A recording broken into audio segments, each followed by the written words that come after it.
ये आपने हमारा मैनिफेस्टो देखा है। ये हमारे मैनिफेस्टो के 5 सबसे बड़े वायदे हैं। और अगर आप देखेंगे, बहुत सोच समझ के हमने ये मैनिफेस्टो बनाया है। ये मैनिफेस्टो बंद कमरों में नहीं बना। ये मैनिफेस्टो हजारों लोगों से बातचीत करके, किसानों से मिलकर, मजदूरों से मिलकर, महिलाओं से, बुजुर्गों से बातचीत करने के बाद यह मैनिफेस्टो बना है। और इस पे जरूर हमने कांग्रेस पार्टी का निशान लगाया है, मगर सचमुच में यह जनता का मैनिफेस्टो है। यह कांग्रेस पार्टी का नहीं है, यह आपका है। आपकी आवाज, आपकी मन की बात हमने यहां स्टेज पे लिख दी है। इसके बारे में मैं आपको बताऊंगा, मगर इससे पहले देश की हालात के बारे में थोड़ा सा कहना चाहता हूं। पिछले 10 सालों में नरेंद्र मोदी जी ने चुने हुए अरबपतियों के लिए सरकार चलाई है। नाम आप जानते हो। सबसे बड़ा नाम अदानी जी। अदानी का नाम है। घर जाएंगे तो गूगल पे उनकी शेयर प्राइस जो है उसको देख लेना। जिस दिन नरेंद्र मोदी की सरकार आती है, उस दिन के बाद अदानी की शेयर प्राइस बढ़ती जाती है, बढ़ती जाती है, बढ़ती जाती है। और पूरा देश जानता है कि इसको नरेंद्र मोदी की सरकार कहा जाता है, मगर सचमुच में यह अदानी की सरकार है। एक अरबपति की सरकार है और सब कुछ अदानी के लिए किया जाता है। महाराष्ट्र में आपका एयरपोर्ट, मुंबई का एयरपोर्ट था, किसी और के हाथ में था। उस पर सीबीआई इंक्वायरी होती है,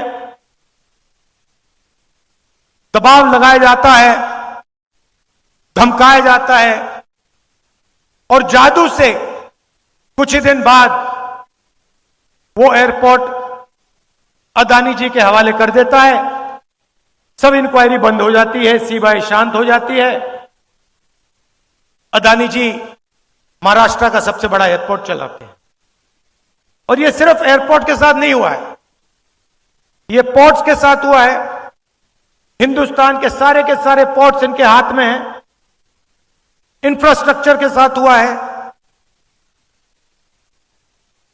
पुल बनते हैं, सड़कें बनती हैं, फायदा उन्हीं को जाता है।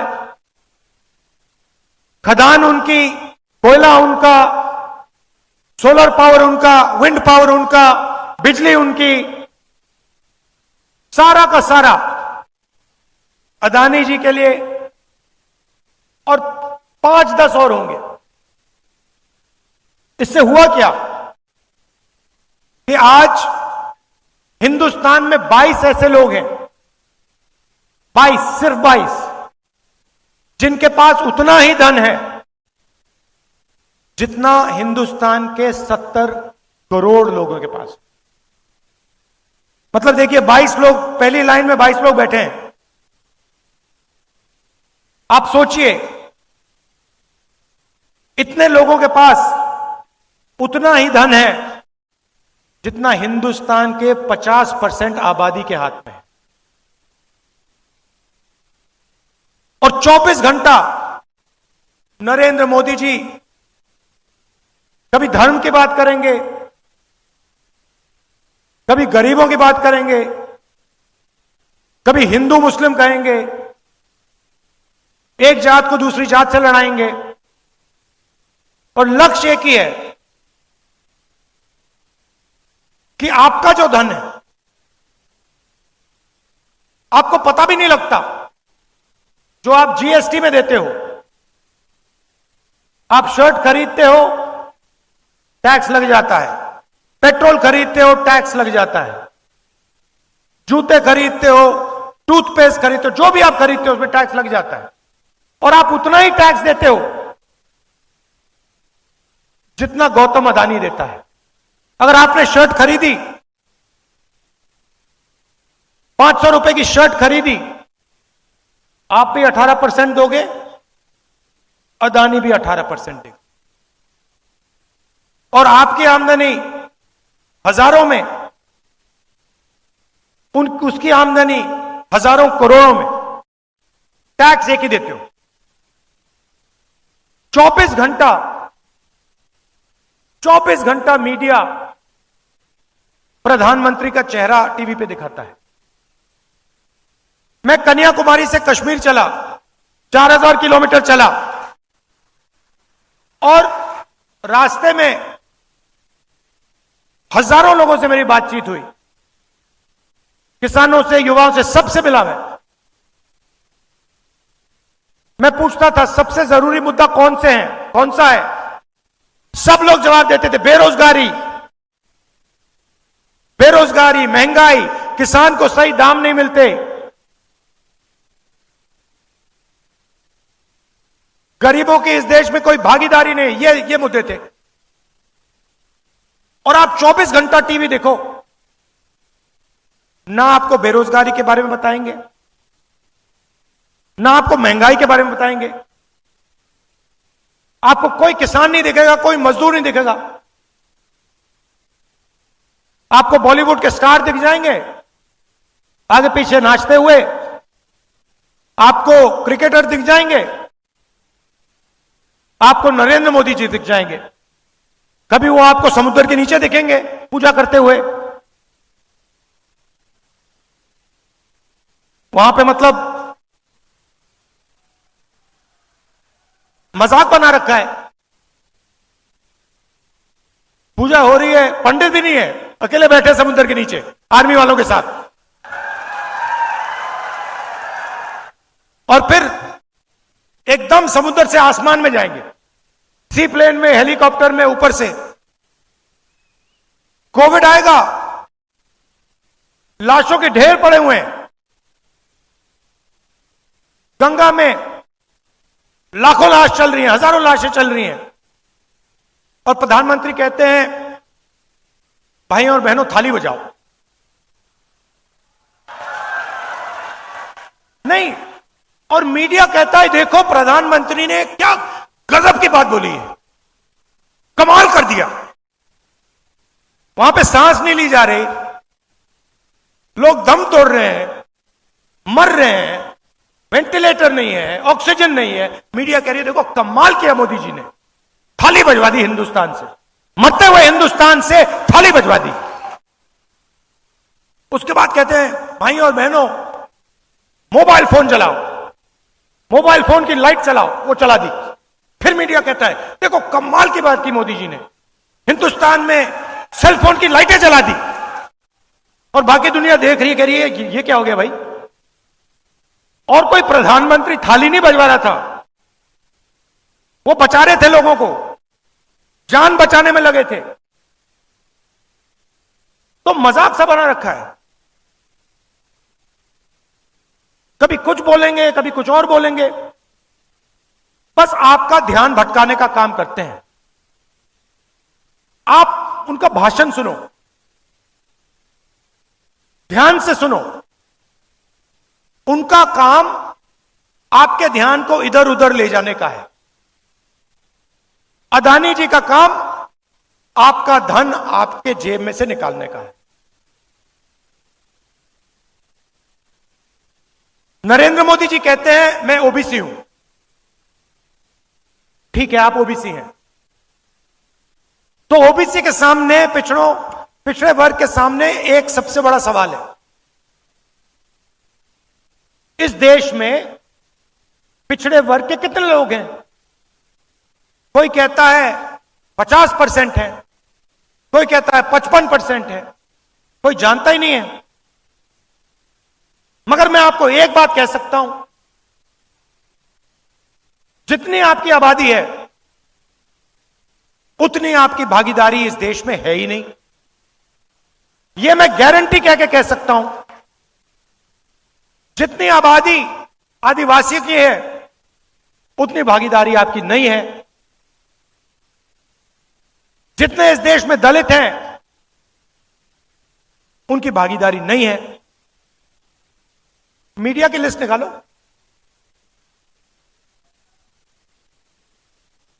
मोदी मीडिया है, मगर देखिए, आपको आंकड़े पकड़ने चाहिए, आपको आंकड़े निकालने चाहिए। देखिए, यहां बैठे हैं,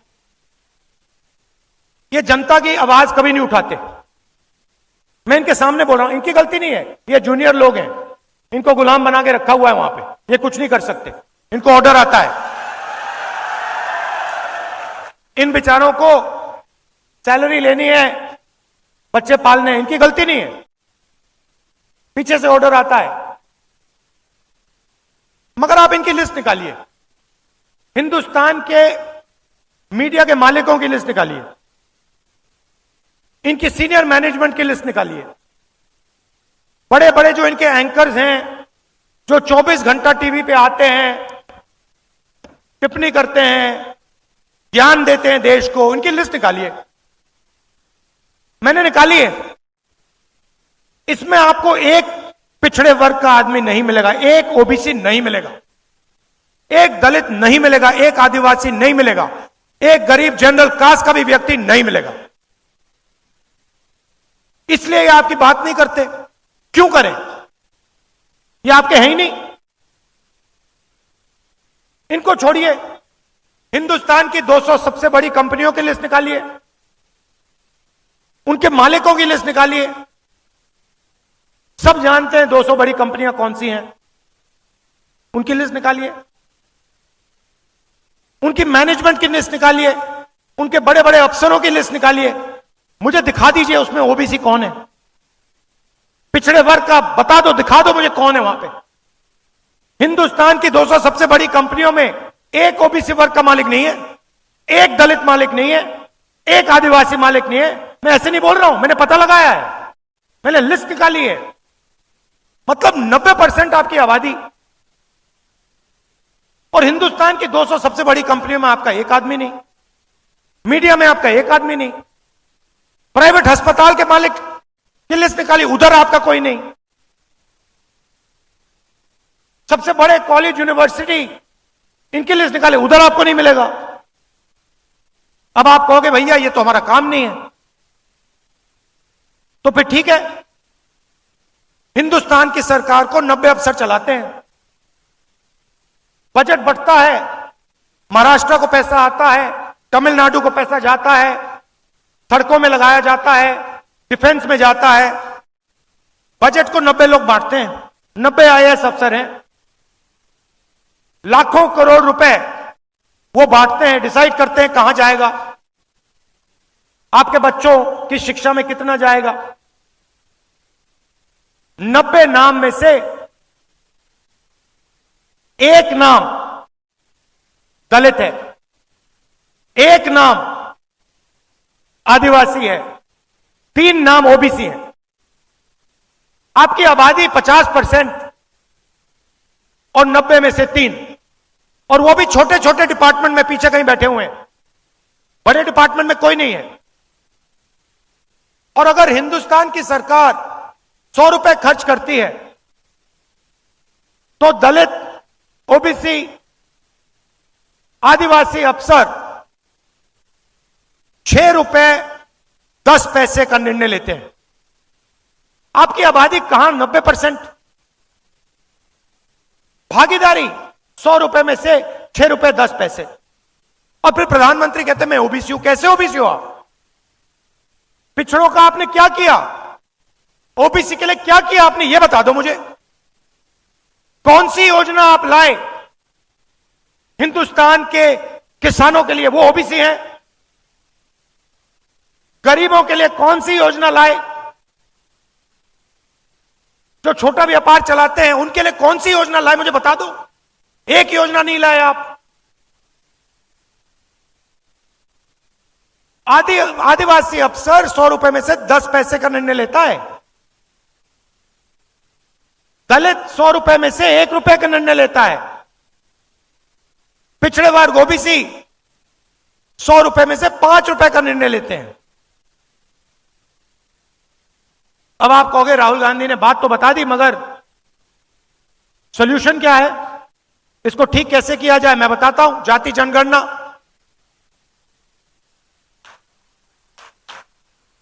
किसी को चोट लगती है, सबसे पहले डॉक्टर कहता है भैया एक्सरे करो, 1 मिनट में पता लग जाता है। तो हमारा पहला वायदा, सरकार बनने के एकदम बाद जाति जनगणना, इकोनॉमिक सर्वे, संस्थाओं का सर्वे कि हिंदुस्तान का धन किसके हाथ में है, कितना धन पिछड़े वर्ग के हाथ में है, कितना दलितों के हाथ में है, कितना आदिवासियों के हाथ में है, कितना गरीब जनरल कास्ट के हाथ में, कितना माइनॉरिटीज के हाथ में। हिंदुस्तान की संस्थाओं में ओबीसी कितने, दलित कितने, आदिवासी कितने, कहां, कौन सी पोजीशन पे। जाति जनगणना से यह सब पता लग जाएगा। और क्रांतिकारी काम है। देखिए, हम आपका टाइम जाया नहीं करते हैं। कांग्रेस पार्टी आजादी के लिए लड़ी, हरी क्रांति, सफेद क्रांति, कंप्यूटर रेवोल्यूशन, बैंक नेशनलाइजेशन, ये काम हम करते हैं आपके लिए, आपके साथ मिलके। तो ये क्रांतिकारी काम है। इसके बाद दूध का दूध, पानी का पानी हो जाएगा, सबको पता लग जाएगा भागीदारी किसकी है, कितनी है, कहां है। तो ये पहला कदम है। दूसरा कदम, यहां पे महिलाएं आई हैं। आप देश के भविष्य की देखभाल करती हो और आप डबल काम करती हो। आप जॉब भी करती हो और आप घर भी चलाती हो, बच्चों की भी देखभाल करती हो। नहीं करती हो? मगर इसके लिए आपको कभी सही कॉम्पनसेशन नहीं दिया गया। सही बात है ना? आप जाके जॉब करते हो, आप पुरुष हो, आप जाके जॉब करते हो, आपको सैलरी मिलती है। आपकी बीवी घर में काम करती है, वो भी जॉब करती है, जॉब के लिए उसको सैलरी मिलती है, मगर जो घर में काम करती है उसके लिए उसको कुछ नहीं मिलता। तो आपको मिलता है, मगर ये डबल काम करती है, इनको डबल पैसा नहीं मिलता।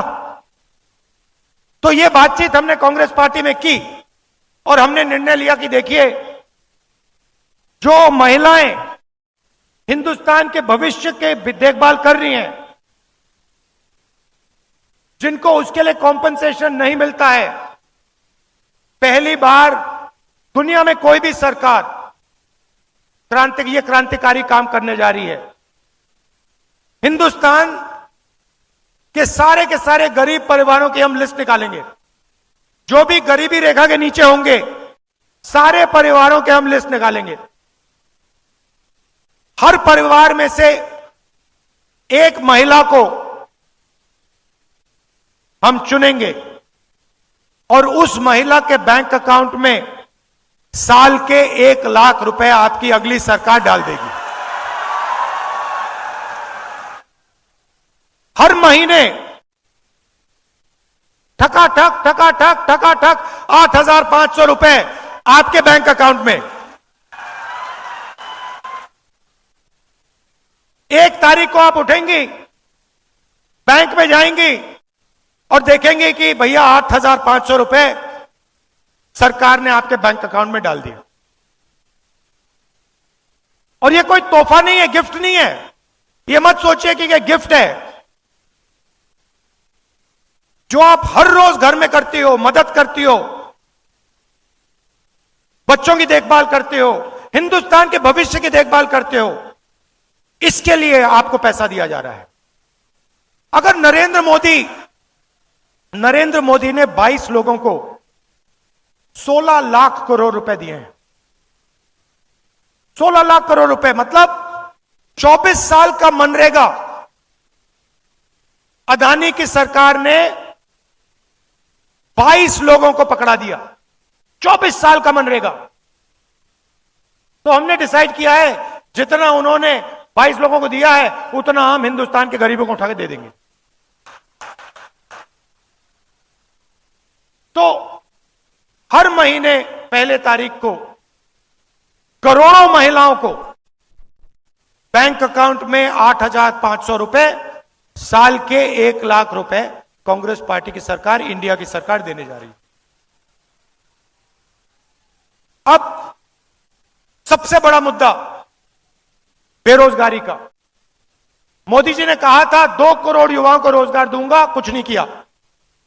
उल्टा नोटबंदी की, गलत जीएसटी लागू कर दी, अग्निवीर दे दिया और जो रोजगार बनता था वो भी खत्म हो गया। तो दो चीजें तो मैं पहले ही कह देता हूं। ये जो इनका अग्निवीर का स्कीम है, आते ही हम इसको रद्द कर देंगे, खत्म कर देंगे। क्योंकि हमें 2 तरीके के शहीद नहीं चाहिए। एक शहीद जिसको सरकार पेंशन देगी, उसको शहीद का दर्जा मिलेगा, उसके परिवार की रक्षा होगी।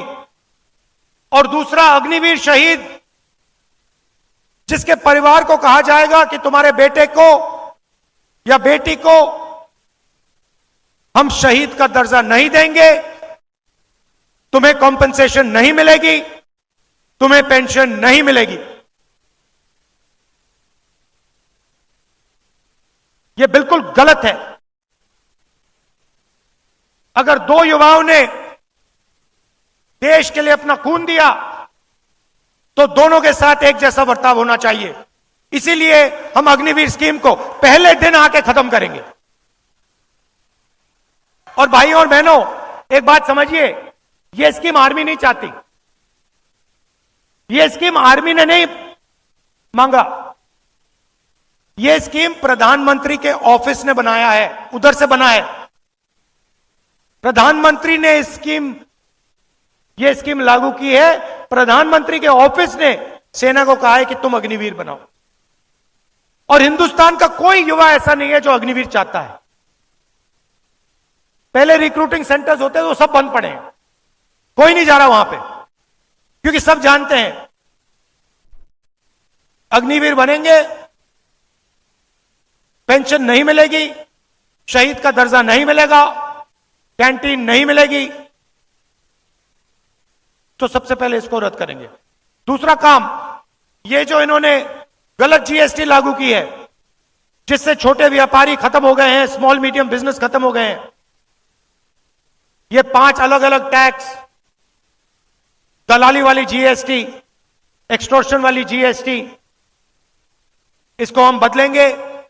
एक टैक्स होगा, कम से कम टैक्स होगा।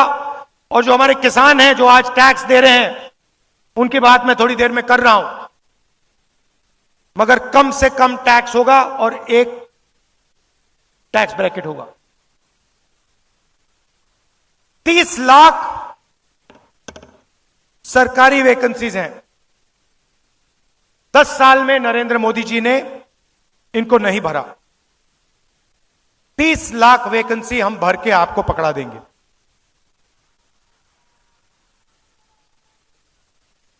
गरीब घर के बेटे बेटियां बेरोजगार हैं। अमीर घर के बेटे जब जॉब मार्केट में जाते हैं, वो अप्रेंटिसशिप करते हैं। अप्रेंटिसशिप अंग्रेजी शब्द है, मगर इसका मतलब कि उनका 6 महीने का, 1 साल की जॉब लगती है, उनकी ट्रेनिंग होती है। प्राइवेट कंपनी में, पब्लिक सेक्टर में, सरकारी ऑफिस में उनको जॉब लगती है, उनकी ट्रेनिंग होती है, और फिर अगर वो अच्छा काम करते हैं, उनकी जॉब परमानेंट हो जाती है। मगर यह अधिकार और यह मौका हिंदुस्तान के गरीब युवाओं को नहीं मिलता है। हम आपके लिए मनरेगा लाए थे, रोजगार का योजना, रोजगार का अधिकार। अब हम आपके लिए, हिंदुस्तान के युवाओं के लिए अप्रेंटिसशिप का अधिकार ला रहे हैं। इससे क्या होगा?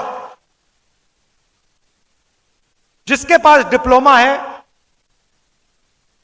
कॉलेज डिग्री है, यूनिवर्सिटी से पढ़ा है, उन सबको यह अधिकार मिलेगा। प्राइवेट कंपनियों में,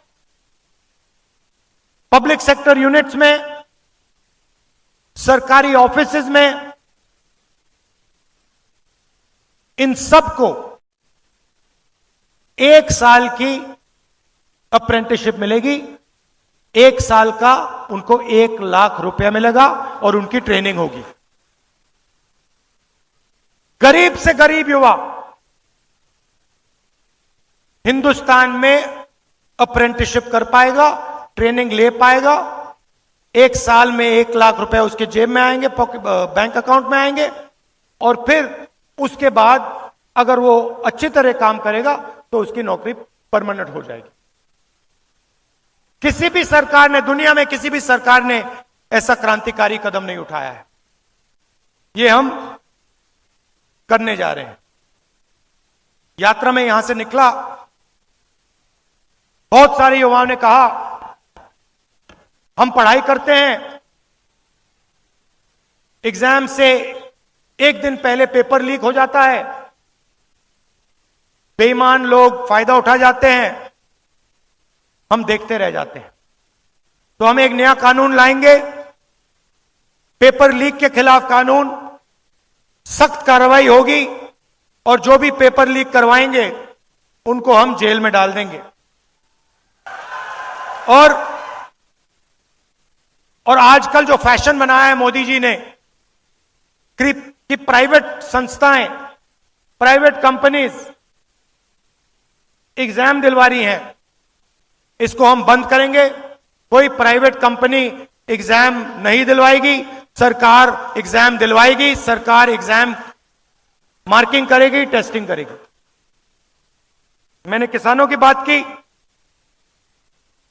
पूरे देश में किसान उदास है, डरा हुआ है, और किसान, किसी भी किसान से बात करो 2 चीजें कहता है।